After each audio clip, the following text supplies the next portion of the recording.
नवी मुंबईच्या एपीएमसी बाजारात कोकणातील पहिला आंबा दाखल झालाय। कोकणातील देवगड येथून केशर आंब्याची पेटी एपीएमसी मार्केटमध्ये दाखल झाली। कोकणातील आंबा हंगामाचा विचार केला तर गेल्या वर्षी शेतकऱ्यांना 90 दिवसांचा हंगाम मिळाला होता, मात्र यंदा पावसामुळे 60 दिवसांचाच हंगाम मिळणार आहे। दरवर्षी फेब्रुवारीमध्ये सुरू होणारा आंब्याचा हंगाम यावर्षी मार्चमध्ये सुरू होणार असल्याचं व्यापाऱ्यांनी सांगितलंय। येणाऱ्या 8-10 दिवसात आंब्याच्या अजून पेट्या दाखल होतील। आज दाखल झालेल्या 5 डझनाच्या केशर आंब्याच्या पेटीची किंमत जवळपास 15,000 ते 16,000 अशी आहे, अशी माहिती व्यापाऱ्यांनी दिली आहे। परंतु यंदा केशर ह्या जातीनं यंदा त्याचा मुहूर्त झालेला आहे।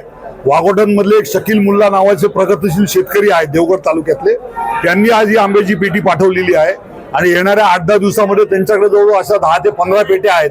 ते आता येत्या 8 दिवसामध्ये त्या सुद्धा पेट्या मार्केटमध्ये विक्रीला येतील। आणि यंदा जर हंगामाचा जर आपण विचार केला यंदा कोकणातल्या हंगामाचा, तर गेल्या वर्षी जवळजवळ 90 दिवस शेतकऱ्यांना हंगाम मिळाला होता, परंतु यंदा तो 60 दिवसाचा हंगाम मिळणार आहे। कारण यंदा पाऊस जवळजवळ नोव्हेंबर महिन्यापर्यंत पाऊस पडत असल्यामुळे यंदा आंब्याचा हंगाम जो आहे तो उशिरा चालू होणार आहे। म्हणजे 15 ते 20 मार्च नंतरच खरा आंबा हंगाम हा सुरू होणार आहे। परंतु सुरुवातीला काही शेतकऱ्यांकडे कोणाकडे 10 पेट्या, कोणाकडे 15 पेट्या, कोणाकडे 20 पेट्या, अशा ह्या ज्या पेट्या आहेत हे येणाऱ्या 8 ते 10 दिवसामध्ये मुंबई मार्केटला यायला सुरू होतील। परंतु खरा जो हंगाम आहे तो 15 ते 20 मार्च नंतरच यंदा खरा हंगाम चालू होणार आहे।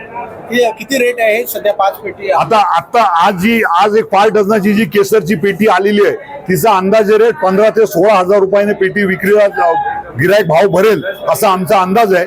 आणि मग जो काय भाव नक्की होईल तो आम्ही शेतकऱ्यांना लगेच त्वरित कळवून टाकू।